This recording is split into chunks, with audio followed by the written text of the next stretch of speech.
wine at the Radisson Hotel in Green Bay. This is Locker Room with Local 5 Sports Director Bert Griffin. The Packers are starting to win their close games. And with 2 victories over teams from Los Angeles at Lambeau, Green Bay will now find out if they are pretenders or future contenders, as they get set to face 2 of the top teams in the NFL on back-to-back weeks. Get ready for another edition of Locker Room. Good evening and welcome to another edition of Locker Room right here inside the Cedar and Sage restaurant at the Radisson Hotel and Conference Center. Happy Thanksgiving week to everyone out there. The holiday season began a little bit early as the Packers gave Green Bay and the rest of the state of Wisconsin an early gift by beating the Chargers. And now they will have a date in Detroit on Thanksgiving with the Lions, who are 8-2. Here to talk about that and all things in the green and gold, former Super Bowl champion Jarrett Bush, everyone. What's up, buddy? How we doing? Doing good. I'm ready. It feels like this is a team that is learning how to win now. We didn't see it during that 4-game losing streak, but it was pretty impressive because there were several times they could have mailed it in on Sunday. Yeah. You know, Burke, I think everybody saw that. You know, we knew that this team is very green-eared, and we saw that Matt LaFleur was definitely throwing a rudimentary playbook. It was very basic, and it showed tremendously. Now they're starting to throw some complications. Now they're starting to throw some strategy that really confuses the defense, and I think the offense knows that, and puts the defense on their heels, and now they're playing on their front foot and now able to produce and put touchdowns on the board. We're starting to see complementary football where one side needs to pick it up to bail out the other. It's happening both ways now. Correct. However, I would like to see the secondary start to make some more splash plays. We haven't had an interception in a couple games now. The rush is finally getting there, and Jordan Love is producing in his passing yards as well as connecting with Jaden Reed. Jaden Reed, a star is born, Burke. Hey, that kid, after falling behind 3-0, he has an extra gear on that end around 32 yards for the touchdown to make it 7-3. Possible Rookie of the Year candidate? Yeah, I think so. I mean, he's actually made himself an asset that he's taking handoffs in the backfield. Burke, as a rookie, I think that's phenomenal. You know, the trust that Matt LaFleur has that you're going to start drawing up plays for this rookie, the production and the heart and determination he has with the after the catch type ability is phenomenal. Well, C.J. Stroud's having a great year, so he's probably the guy, but he should at least be in the running for that all-rookie team. Yeah, look, in the conversation. Justin Herbert, the guy can throw the football, and yes, I never heard of him before, but the guy's name was Stone Smart, which is kind of funny in its own way. But 10-10 tie game at the break, and you could tell that was going to be a slugfest the whole way. Yeah, and I thoroughly enjoyed the game, Bert. I actually, last few games, not so much. But this game right here, there was no interceptions. Herbert was throwing rockets. Jordan Love was throwing rockets. The needle. Well, we saw that not only when Jordan Love hit Christian Watson as he did that corner route coming from the backside on the right side, and he was wide open, but then Herbert, wow.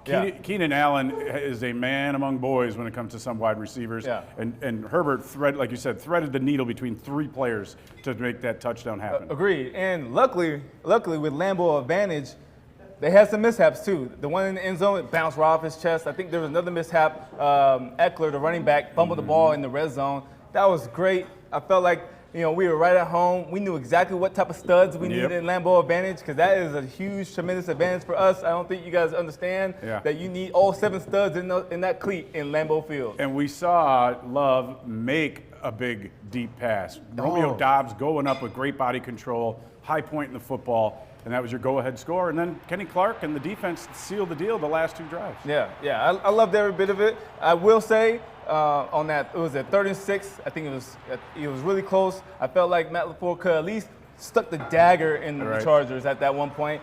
But hey, instead of running the ball straight? I just felt like you leave money on the table. I continue, especially the green-eared. Allow these young guys, these rookies, to gain confidence. And the more you can twist that dagger, it gains confidence in the sense of a football game. All right, time now for our U.S. Cellular call of the game. There were several chunk plays, and the coaches like to call them explosive ones that are gains of over 20 yards. Yeah. Plenty to pick from Dontavian Wicks. But how about the big fella, Tucker Kraft, on the little swing pass to the outside, tiptoeing down the sidelines, thought he almost had his first career touchdown in the NFL, even jumped in the stands. Fireworks went off, but 27 yards. Yeah. Tucker Kraft with our U.S. Cellular call of the game. Good for him. He only had 3 catches the whole year, and he had 2 in the last game. Yeah, that was an amazing hurdle. Unfortunately, he stepped out of bounds, but I think he's just manifesting it and going to get that Lambeau leap eventually down the road. All right, when we come back on Locker Room, our special player guest used to play in the green and gold, former Packers wide receiver Bill Schroeder is in the house. Come on up.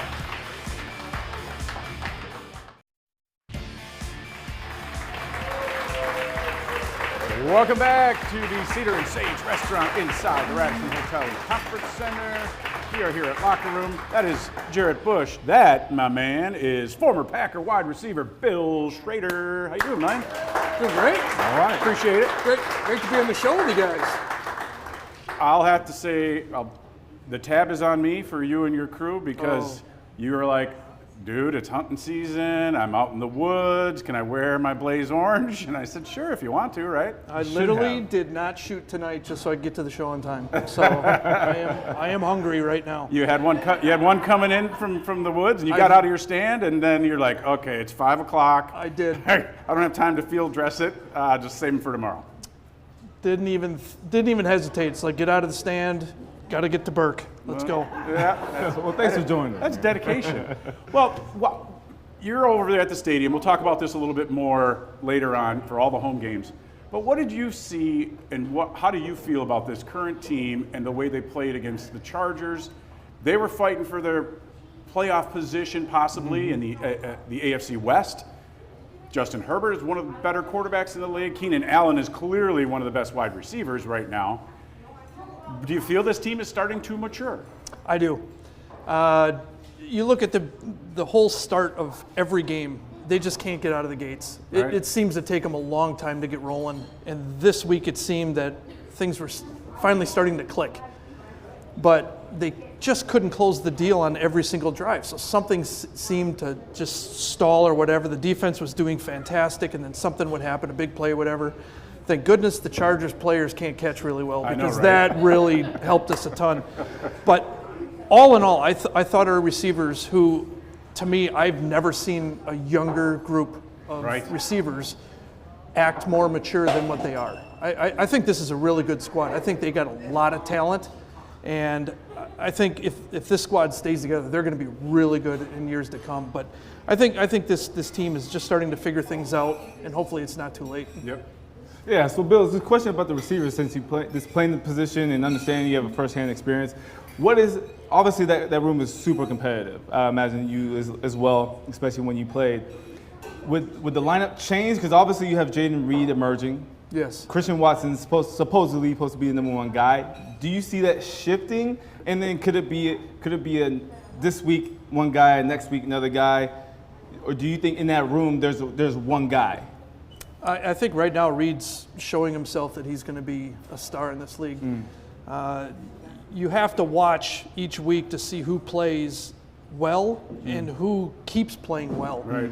It's real easy when you're open and you can catch the balls, and it's who's getting open, who's getting the press coverage. I mean, some of these guys that I've seen out there, they look like they're veterans. Right. They don't have the veteran leadership in the locker room. Agreed. That to me, from a guy who's been there, they don't have that. So there's nobody teaching them the fine details of the things that they should have. So I'm really hoping that they get somebody next year that can do that. I mean, I've learned from a lot of quality guys, starting with Sterling Sharp. I had Tim Brown when I went to another team. I had so many guys that you learn from. But these young guys, they're learning from each other. Well, they don't have a lot of game time experience. So it's good for them because they're getting thrown into the mix right here and right now. So they're getting their experience. But that's why you see some of the small issues that they're having, drop balls or wrong routes or something like that. But they got to do it, and that's their job. They're doing well. Well, and you kind of lived that experience. You went from the practice squad to being one of the top 5 or 6 guys. And I don't know if it was 99, was it you and Freeman, or you both had like 1,000 yards-ish, or just under that, right around there. So you were kind of a 1 and 2 combo there. It'll be interesting because these guys all have different body types. I mean, Christian Watson is tall and blazing fast, and Reed's got that extra gear. He reminds me kind of a bigger Randall Cobb in a way. And then Romeo Doubs kind of reminds me of Devonte Adams with the way he catches the ball and can separate and get open. So Jordan Love has some pretty good weapons around him. Let's just hope that the Aaron Jones injury isn't too bad. And this team is going to find out exactly where they stand in the next 2 ball games when you got Detroit on the road and then the Chiefs coming here. Without a doubt. They've got some tough teams ahead of them, and I'm sure they're watching the game with the Chiefs and trying to figure out how they're going to break it down and win both of these games. I mean, it's a division game next week with Thanksgiving. Yep. I mean, everybody's going to be watching that game. The whole country. I tell you, I played in, I think, 3 or 4 of those Thanksgiving Day games, and there's a lot on the line. That's better than a Monday night football game, just for whatever reason. And, everybody wants to win that turkey leg, too. So. Well, everybody's off of work, and they're all sitting around waiting for dinner and ready to go. I mean, it's a national holiday in a way. Definitely. So my next question, Bill, is how important is for that playbook to really be diversified and be open, you know what I'm saying, to really showcase almost basically the whole offense in the sense of showing some of the stars, whether it's Jalen Reed, whether it's Aaron Jones, even though he's hurt. But if the playbook is simple, does it make things easier? And if it's more complicated, does it make the defense have to adjust more? I think from your standpoint, you would see, if I've got younger receivers like these guys, they probably have a more scaled back receiving core, so, or their playbook. So let's pressure them more. Do they know what to do with press coverage? Different routes that you got to run against different coverages and things like that. I think right now that they probably scaled back with Jordan too, being a younger quarterback, but now they start adding more plays, more formations. So now your schemes are going to look a whole lot different. You can run the same play from 7 different formations. So hopefully they're doing those kinds of, and I'm sure they are. I mean, these are great coaches. They really are. They know what they're doing. So I break down a lot of these games and I watch what they're doing. It's like, I really can't tell what routes they're going to run. That's good. You want to. Not predictable, is what you're trying to say. Exactly right. Look, now you say you watch these games because you're in the press box sitting right behind me as we watch these games. Your job with the NFL, you pregame, you go out and check the uniforms on all the guys. Tell us what you do, and what about Keenan Allen's jersey getting ripped in the 4th quarter? Like, how do you monitor that kind of stuff? My job through the NFL is to make sure that the guys are wearing the proper gear. Not wearing different colored shoes. Unless you're balling out, right? Right. If you're balling out of control, you get to wear whatever you want. You can wear whatever you want, but you're gonna pay the man for it. I mean, the NFL wants a look. They don't want, the college look of socks hanging down, the jerseys hanging out, one arm sleeve, all this other stuff. So Johnny Gray's been doing it way before I started playing, and he's still doing it. Yep. So I do the same thing. And my job is just to make sure, and I let the guys know. I don't talk to them individually. I have a coach that I give my sheet to, and it just, hey, you got to make sure that jersey's tucked. If not, the league might fine you. It's. I don't want to be the police guy. Right. My job is to warn you that the NFL might fine you. I don't fine anybody. If I did, I'd fine everybody because I could use the money. That's funny. So what's the clause on the cost for my cleat? Any clause? You can wear anything you want. I've seen every year I take pictures of their shoes. Yeah. Some of them are really cool. The best shoes I ever had, who was the tight end that we had last year or 2 years ago? He wore the Dr. Seuss. Mercedes Lewis? The Grinch. Mercedes. Yeah. I came out in pregame and I looked at those things. And Mercedes and I got to know each other from doing different appearances. And I just walked right into his drill, right in front of his coach when they're doing warm-ups. I'm like, dude, those are the sickest shoes I've ever seen. They're fuzzy. They are the Grinch. His shoes were fuzzy. That's funny. And I just said, you're definitely going to take those off before the game starts. He goes, oh, yeah. That's funny. Just in pregame, go out there. I literally took a picture. I sent it to the NFL, and I said, can he please wear these for the game? Right. And that was a giant no. Yeah, it's funny. All right, when we come back on Locker Room, we'll have plenty more. We'll go in the zone with Cam Izaire. But first, it's time for our Easy Tab Fan Cam. Don't go anywhere.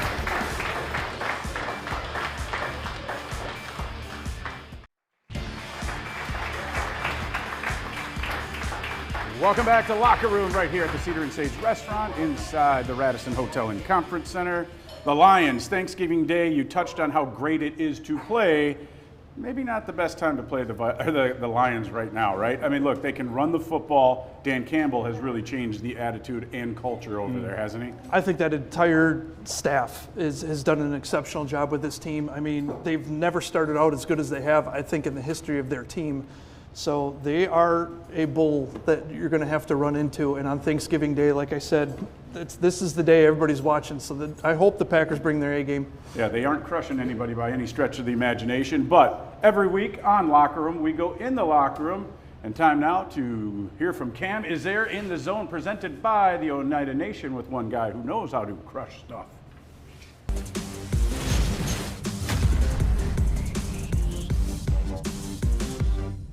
Here with Packers defensive lineman Devonte Wyatt. Devonte, not every player has the opportunity to get drafted in the first round. You had that opportunity. Just how cool is it to know that an organization trusted you with the first round pick? You said, how does it feel? Yeah. I mean, it feels great that they, trusted me, they believed in me, and you know what I'm saying? That's really better. So none of they trusted me. I just got to go out here and do my job and, you know what I'm saying, make the Packers fan happy. Seems like your job, on top of just playing well, is bringing passion, bringing energy. Where did that stem from?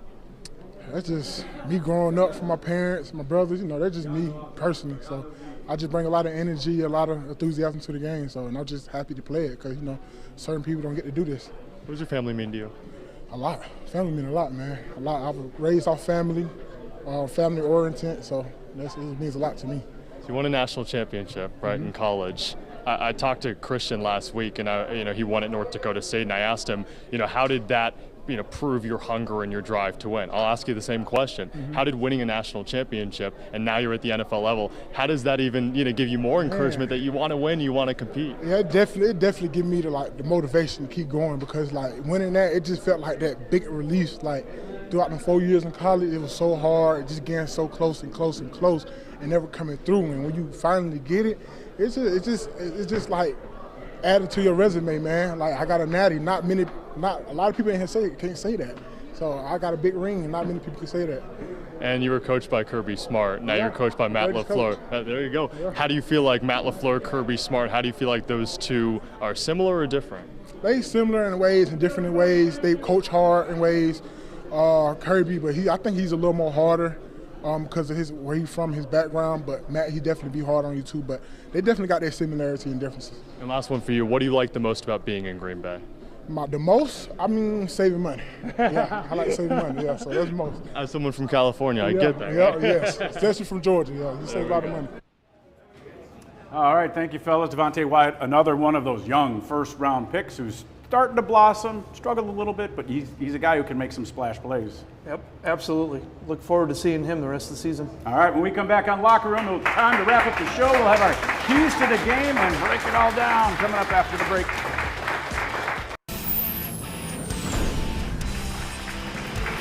Welcome back to Locker Room. That is Jim and Laura Carlos from Menominee Falls, Wisconsin, enjoying the best seats in the house, courtesy of Viper Industrial. They came a long way, northwest side of Milwaukee. I remember in high school we got whipped by those guys in football. They've been a good football teams down there. They've been good for a long time. Yeah. All right, time now for our keys to the game, brought to you by the Dispensary.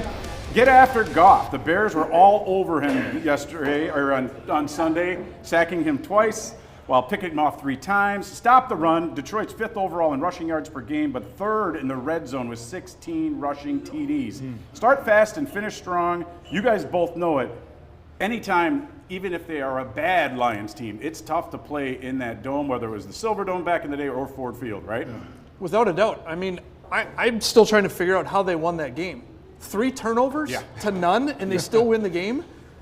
Yeah, it doesn't happen much, but I know one thing, you got to stop Amon St. Brown. I know that for sure.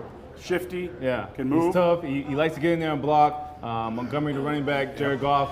I mean, if anything, he's gonna be tough mentally, physically. Hopefully, you gotta make him make the mistake. Yep. All right, that'll do it for this edition of Locker Room. Big thanks to Bill Schroeder for stopping by. He's Jared Bush. I'm Burt Griffin. See you next week. So long. Thank you for watching Locker Room.